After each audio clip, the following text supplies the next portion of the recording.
Okay, Balikatan is a annual bilateral joint exercise between the U.S. Armed Forces and the Philippines. We're in our 30th iteration, and this is part of actually really a 60-year mutual defense treaty between us and the government of the Philippines. The U.S. military's role is to partner with the Armed Forces of the Philippines, and it's important to recognize that we actually get as much out of this as the Armed Forces of the Philippines does.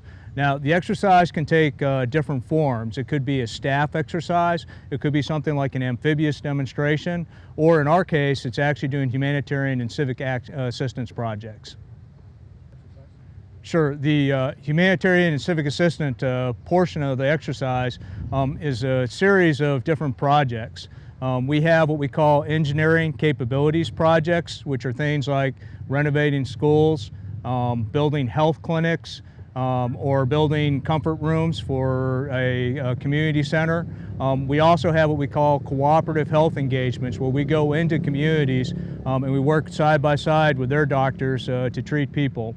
And then we have engagements, a lot of community relations engagements, where we really get to understand the people and they get to understand us better.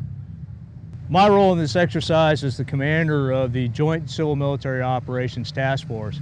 Now, this is kind of an interesting one because the task force is about 150 folks from all four services, many different organizations, and we come together and in a few days we try to form up and create this joint entity with really some neat capabilities. I mean, it's not just civil military operations.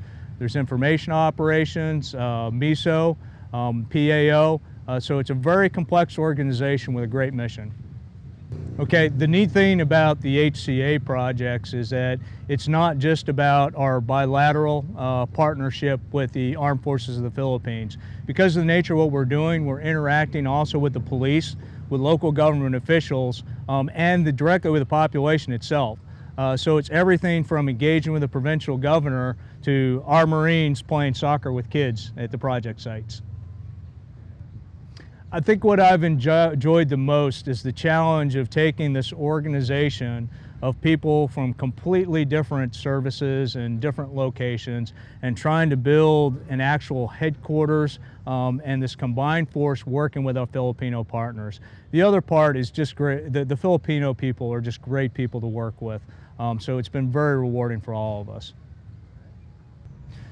When I think about the future operating environment, the sort of things that we're going to be doing going forward, HCA or civil military operations are really a lot of what we could and should be doing.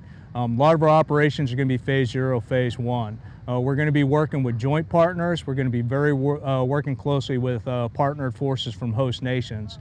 So really this model and this joint civil military operations task force model, to me, is the model of the future.